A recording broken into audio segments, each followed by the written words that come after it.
Hey everyone, I want to thank everyone for watching my previous videos. I know that this is a brand new channel. So far I've made 2 videos, I think, or it might have been 3 videos, and one of them was a short. It's considered like a video short, like 20 to 30 seconds. This video is basically just going to be me talking about the Phoenix Suns signing DeAndre Ayton. Let me start at the beginning because my thoughts are kind of running together on this. I promise this isn't going to be a really long video, but it might be. I don't know. First off, when DeAndre Ayton first got into free agency, number one, he's not a restricted free agent. He's not an unrestricted free agent. He's a restricted free agent, so that means that whoever wants to get him basically either needs to do a sign-in trade with the Suns, or they need to be willing to sign him to an offer sheet. But for him to get an offer sheet, the Phoenix Suns have to give him, I do believe, a $16.9 million qualifying offer, which they did do.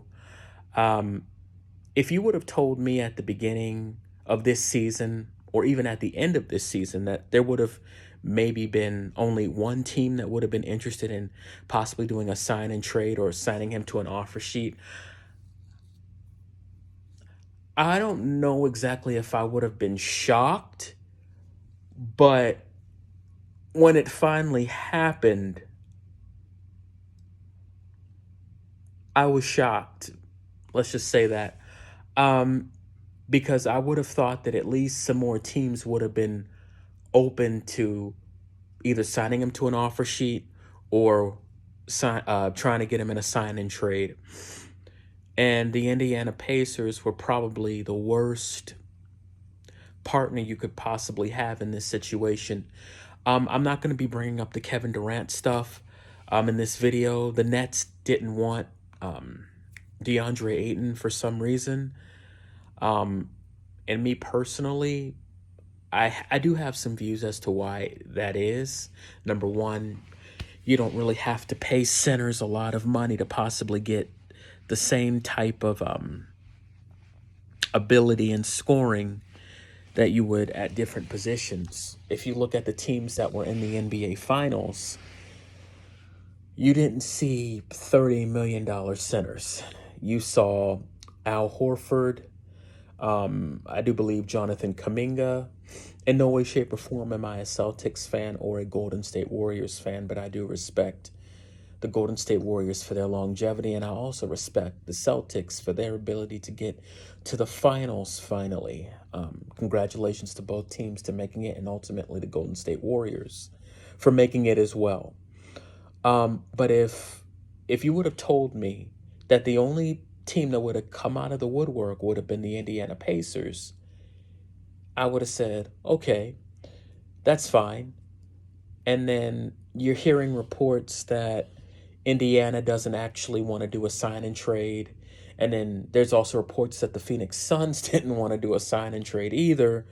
So that's kind of a problem. And then you have Indiana wanting to basically give up their often injured player in Miles Turner in a trade if they were to do that. So DeAndre Ayton is not an injured player and possibly is a top 3, maybe top 5 center in the NBA right now, and you want us to trade him for Miles Turner, who is injured and more of a finesse player. Now, don't get me wrong. I'm not saying that DeAndre Ayton is constantly playing with power, but still, he doesn't make you think of Shaquille O'Neal or a Kevin Garnett. Let's just say that. But he's pretty good when it comes to defense, and that's about it. I don't mean for there to be so many pauses in between what I'm trying to say, but because it's almost like all of my thoughts are rushing at me at one time. So the Indiana Pacers gave him $133 million over 4 years. It didn't even take the Suns 3 minutes or even 5 minutes to match it. I'm hoping that shows something to DeAndre Ayton, that they at least wanted him back. If I had to look at the Indiana Pacers roster, hey guys, if you think what I'm about to say is a lot, please understand I'm just going off the simple fact that DeAndre Ayton is worth quite a bit in my opinion. Not Kevin Durant amount of assets, but I'd say quite a bit.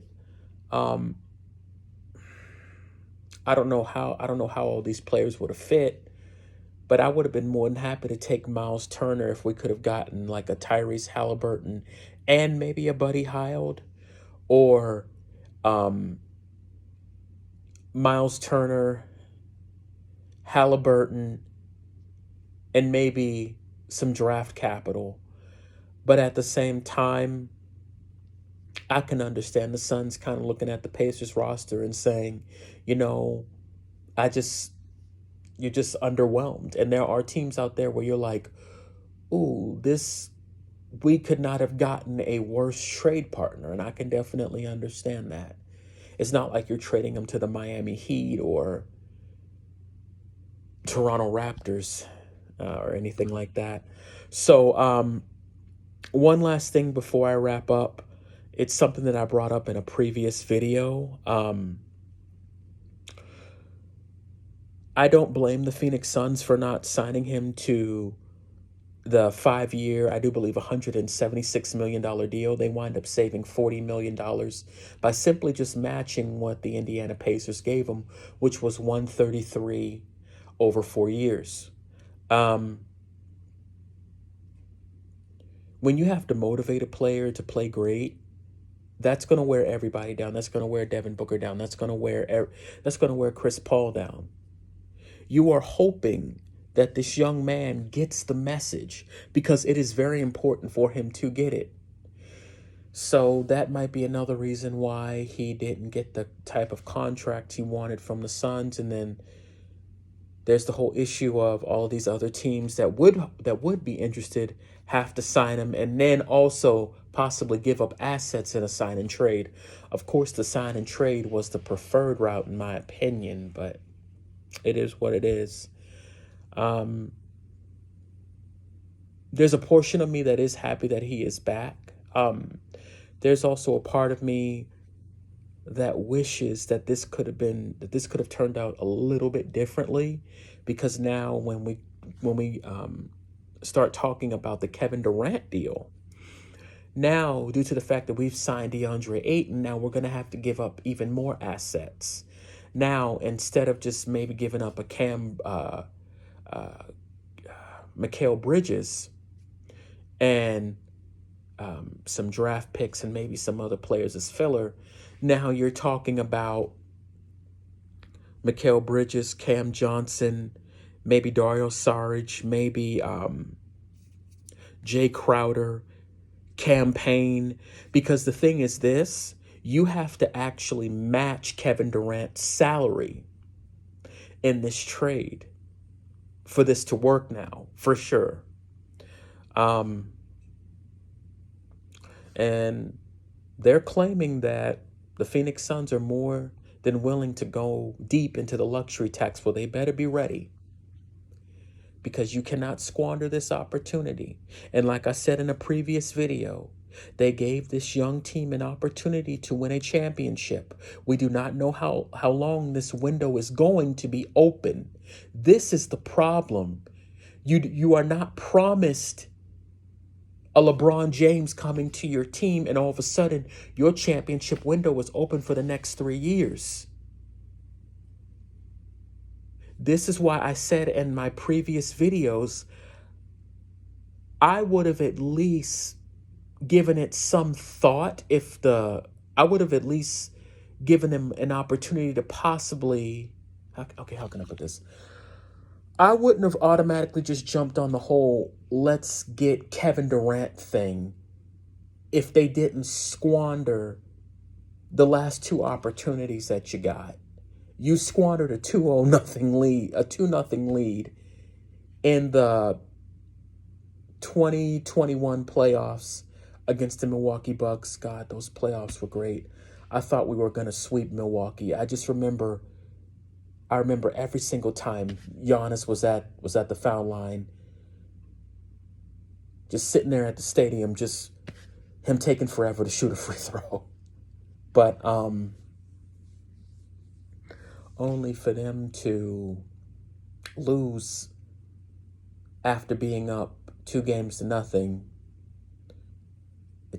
It's embarrassing. And then whatever this mess was in the second round of the playoffs against Dallas, I just personally think they got overconfident.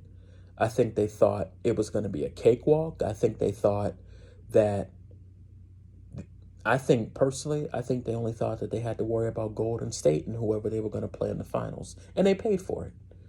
I think the team from last year could have easily beat the team from this year because I do believe they wanted it more.